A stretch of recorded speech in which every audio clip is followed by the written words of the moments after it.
Mungkin sebenarnya yang kita butuhkan itu bukan menjadi sempurna atau ibu yang tidak pernah marah. Tapi ibu yang saat sedang marah belajar untuk memproses emosinya dan tahu gimana caranya untuk kembali tenang. Karena tenang itu bukan bawaan, tenang adalah keterampilan.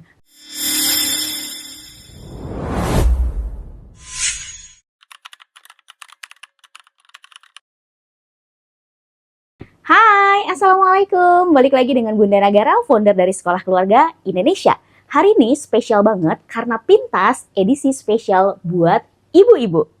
Pernah nggak Bun, pagi-pagi kita udah niat banget hari ini mau lebih sabar ke anak-anak. Tapi belum aja beberapa jam, anak-anak udah berulah. Susah mandi, sarapan nggak dimakan, kakak berantem sama adik, dan rumah berantakan. Lalu kita mulai ngomong dengan keras. Ayo dong, Bunda kan udah bilang dari tadi. Atau astagfirullahaladzim. Tapi beberapa menit kemudian rumah mulai tenang. Tapi gantian deh hati kita yang berisik. Kenapa sih tadi aku marah? Kasian deh anakku. Aku kok jadi ibu begini banget sih? Lalu besok kita berjanji untuk lebih sabar. Dan siklus itu berulang terus. Kalau bunda-bunda semua pernah ngalamin, tenang aja, aku juga pernah. Tos. Mungkin sebenarnya yang kita butuhkan itu bukan menjadi sempurna atau ibu yang tidak pernah marah. Tapi ibu yang saat sedang marah belajar untuk memproses emosinya dan tahu gimana caranya untuk kembali tenang. Karena tenang itu bukan bawaan, tenang adalah keterampilan. So, hari ini kita mau bahas menjadi ibu yang tenang. Kadang kita tuh berpikir bahwa penyebab kita marah adalah anak-anak. Karena anak-anak susah dibilangin, karena dia berantakin rumah, karena dia lama banget kalau disuruh. Padahal seringkali perilaku anak itu hanya pemicu terakhir. Ibaratnya nih, emosi bunda semua adalah sebuah gelas. Dan dari pagi, gelas itu sudah terisi penuh. Kurang tidur, pekerjaan rumah, masalah keuangan, konflik dengan pasangan, mungkin yang ibu bekerja konflik dengan atasan, dengan teman, memikirkan sekolah anak, memikirkan masa depan anak, merasa semuanya harus kita urus. Ditambah kebutuhan untuk diri sendiri juga sudah lama nggak diperhatikan. Gelasnya sudah hampir penuh. Lalu anak menumpahkan susu dan biar emosi kita tumpah. Apakah penyebabnya benar-benar susu? Belum tentu. Susu itu mungkin aja tetes terakhir dari air yang masuk ke gelas kita. Dalam psikologi ada konsep window of tolerance yang banyak digunakan untuk memahami kemampuan sistem saraf kita menghadapi tekanan. Ketika kita masih berada di dalam jendela toleransi, kita relatif mampu berpikir, mendengarkan, dan merespon dengan lebih fleksibel. Tapi ketika tekanan terlalu besar, kita bisa keluar dari area itu. Kita menjadi sangat aktif, marah, membentak, panik, gelisah. Atau malah sebaliknya, kita shut down, diam, mati rasa, nggak mau bicara dengan siapa-siapa. Jadi masalahnya bukan kenapa aku nggak sabaran, tetapi apa yang membuat kapasitas gelasku jadi penuh. Ketika kita merasa terancam atau stres, sistem tubuh kita itu masuk mode bertahan. Makanya saat emosi sedang tinggi, kemampuan kita berpikir jernih itu turun. Itulah kenapa ketika anak kita bertingkah, kita langsung bereaksi, berhenti, jangan bikin bunda marah ya. Padahal 5 menit kemudian kita berpikir, harusnya tadi kan aku nggak ngomong gitu. Harusnya aku kan bisa ngomong baik-baik. Yes, karena memang versi kita yang lebih tenang berpikir lebih baik daripada versi kita yang sedang terpicu. Maka regulasi emosi itu bukan berarti aku nggak boleh marah. Tapi karena marah adalah emosi, maka kita perlu mempelajari apa yang aku lakukan ketika marah datang. Ada konsep yang disebut co-regulation. Anak itu belajar meregulasi emosinya dari orang dewasa yang dekat dia.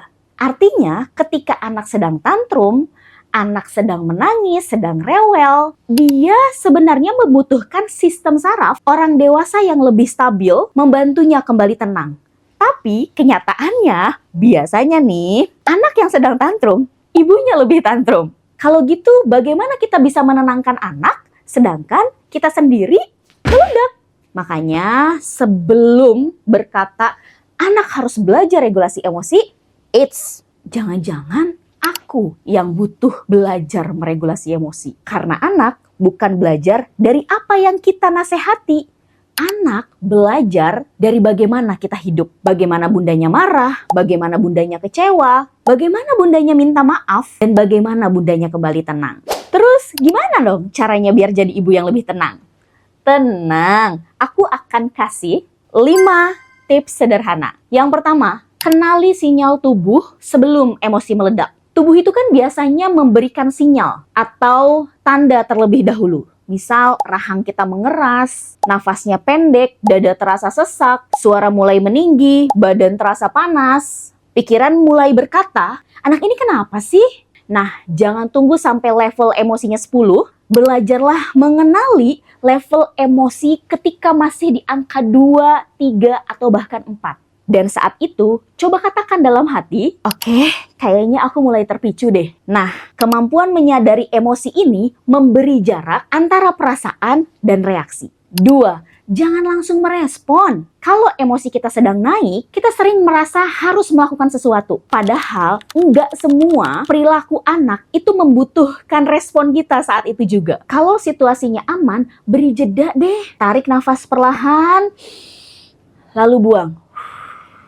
Minum, duduk sebentar, atau katakan, Bunda lagi kesal, Bunda lagi marah. Bunda mau tenang dulu sebentar, nanti kita bicara. Ini tuh bukan menghindari masalah ya. Justru dengan cara ini, kita bisa menyelesaikan masalah dengan kondisi kita yang jauh lebih tenang. 3, pisahkan perilaku anak dari makna yang kita buat. Ini penting sekali. Misalnya, anak kita tidak langsung melakukan perintah kita, atau nggak nurut. Contoh kejadian, anak tidak membereskan mainan. Tetapi pikiran kita itu langsung kemana-mana. Dia nggak menghargai aku lah, anak ini suka melawan lah. Aku kan udah capek, kenapa nggak ada yang peduli sama aku? Bahkan anak aku aja nggak peduli sama aku.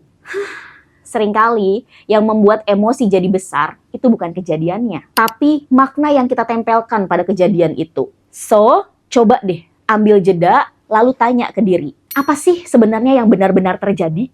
Dan apa yang jadi asumsiku? Anak belum membereskan mainan, kan belum tentu dia tidak menghargai bundanya. 4, turunkan standar di hari-hari tertentu. Ada hari ketika kita punya energi 90%, tapi ada juga hari ketika energi kita hanya 40%. Tapi ibu-ibu tuh suka aneh. Saya salah satunya yang seringkali menuntut performa itu stabil setiap hari. Rumah harus rapi, anak harus tertib, makanan harus tersedia, pekerjaan harus selesai, kita harus ramah, harus sabar, harus produktif, harus menjadi istri yang baik, harus menjadi ibu yang baik, harus menjadi menantu yang baik. Akhirnya tubuh kita berkata, aku capek. Teman-teman, menjadi ibu yang tenang itu bukan tentang menambah teknik baru, tapi mengurangi beban yang sebenarnya nggak perlu kamu bawa setiap hari. 5, ini yang terakhir dan ini yang paling jadi favorit aku. Kalau sudah terlanjur marah, lakukan repair. Karena jadi ibu yang tenang itu bukan setelah nonton video ini, terus ibu-ibu berubah jadi nggak bentak lagi. Jadi nggak marah lagi sama anak. Mungkin itu akan tetap terjadi, tapi setelahnya kita bisa kembali kepada anak dan berkata, tadi Bunda marah, suara Bunda kencang, Bunda minta maaf. Tapi tetap ya, masalahnya perlu kita selesaikan. Perhatikan, ketika kita minta maaf atas cara kita bereaksi, itu bukan menghapus batasan. Kita masih boleh tegas kok, kita masih boleh punya aturan, kita masih boleh berkata tidak. Karena tenang itu tidak sama dengan permisif. Dan repair mengajarkan sesuatu yang sangat penting kepada anak. Hubungan kita memang bisa mengalami konflik tanpa harus kehilangan cinta. Sahabat sekolah keluarga Indonesia, khususnya ibu-ibu, mungkin selama ini kita terlalu sibuk bertanya, bagaimana ya caranya agar anak kita menjadi tenang. Padahal mungkin pertanyaan utamanya adalah bagaimana caranya aku bisa menjadi ibu yang tenang, khususnya bagi diriku sendiri. Karena ibu juga manusia, ibu juga bisa lelah, ibu juga bisa kecewa, ibu juga bisa marah, dan ibu nggak harus sempurna agar anak tumbuh menjadi lebih baik.